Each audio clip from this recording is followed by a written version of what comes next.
शाहरुख खान की भारत में इतनी फैन फॉलोइंग है कि अगर वो भारत में इलेक्शन में खड़ा हो जाए तो कभी उम्मीद है कि वो अकेला ही सारी जमातों को शिकस्त दे सकता है। लेकिन वो शख्स जिसे बॉलीवुड का बादशाह और दुनिया का सबसे बड़ा एक्टर कहा जाता है, वो आजकल बहुत सी मुश्किलात का शिकार है।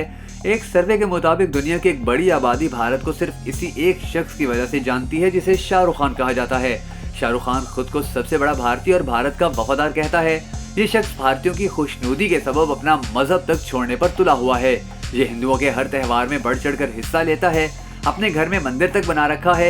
इसके बच्चे आजाद हैं कि जो चाहे मजहब अख्तियार करें और वो जरूरियात के मुताबिक मुसलमान और हिंदू बन जाते हैं। लेकिन इसके बावजूद भी इस वक्त शाहरुख खान भारतीय इंतहा पसंदों के अताब में आया हुआ है और वजह सिर्फ इसके नाम के साथ खान का लिखा होना है। आप जानते ही होंगे कि शाहरुख खान का बेटा आर्यन खान ड्रग केस में फंसा हुआ है, जिसके बारे में बहुत से लोग कहते हैं कि ये सारा चक्कर सियासी खेल और शाहरुख से रकम हथियाने के लिए किया गया। और ये तो सभी जानते हैं कि भारत की एनसीबी एजेंसी बीजेपी के मुकम्मल कंट्रोल में है और इस इदारे को सियासी और तासुबी बुनियादों पर निशाना बनाने के लिए भरपूर तरीके से इस्तेमाल किया जा रहा है।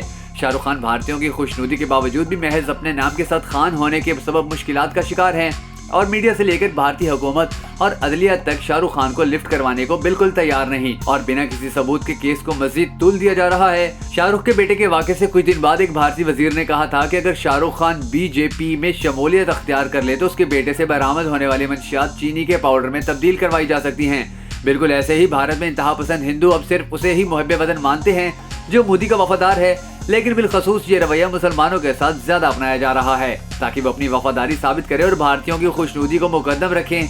चंद रोज पहले पाकिस्तान के हाथों भारत की बदतरीन शिकस्त के बाद से जिस नफरत और तासुब का निशाना भारतीय क्रिकेटर मोहम्मद शामी को बनाया जा रहा है, शायद किसी दूसरे भारतीय खिलाड़ी को इतना बुरा भला नहीं कहा जा रहा।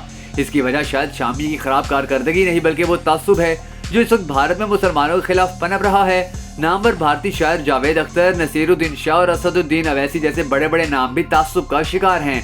अंदाजा लगाइए कि जब इतने बड़े नाम इस वक्त नफरत का शिकार हैं तो आम मुसलमान और दीगर अकलियतों का क्या हाल होगा।